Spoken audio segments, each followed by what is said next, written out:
Interesting developments here. The CIA is flying surveillance drones over Mexico to hunt for fentanyl labs. That, according to a senior U.S. official, the flights began under the Biden administration and are now reportedly expanding under the Trump administration. The drones are not armed, and the United States is coordinating with Mexico on this operation to target the drug cartels. My next guest is a former ICE supervisory special agent. In 2011, on assignment in Mexico, he was ambushed by the Los Zetas cartel. He survived the shooting. His partner, Special Agent Jaime Zapata, did not. Victor Avila joins me now. Victor, good to have you with us today. I just want to put up actually this soundbite from President Trump when he was asked by our Jackie Heinrich at Mar-a-Lago about these operations. Here's what he said. What can you tell us about the CIA drone flights over Mexico? Is this the next step in the war against the cartels? Well, we're going to see. We're dealing with Mexico. I have a very good relationship with Mexico, but I think Mexico is largely run by the cartels, and that's a sad thing to say. And if they wanted help with that, we'd give them help. Obviously, the cartels have had a huge business running people across the border.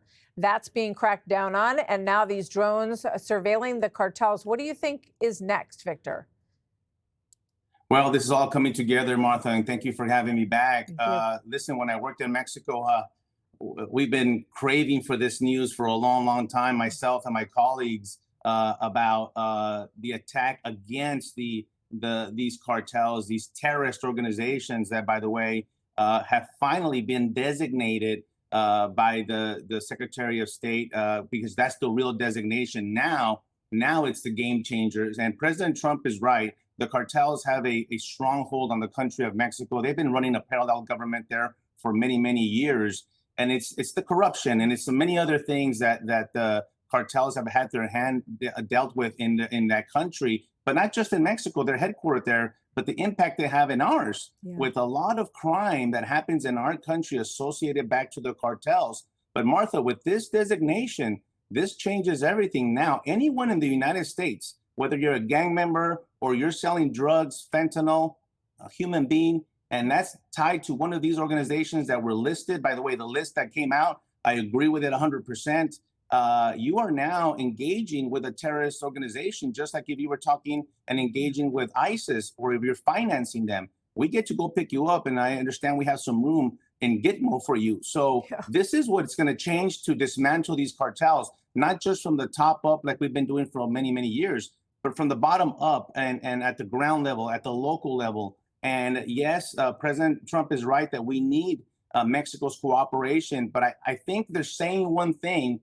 And actually, they're saying that, they don't want to have their sovereignty violated and all these things. And I've heard it many, many times. But what I'm hearing is they actually do want to cooperate with the United States. They're allowing flights to military flights, our military flights, to patrol over the Arizona-Mexico border, which all this gathering of the intel of the labs and everything else, I think is a setup for what's to come. And that's possible enforcement against these cartels. Well, let's hope we see some labs taken out based on that intelligence very soon. Obviously, that would send a very strong message to these cartels. And as you point out, we have a list of 12 of them. We can put it up that are now on the list of terrorists.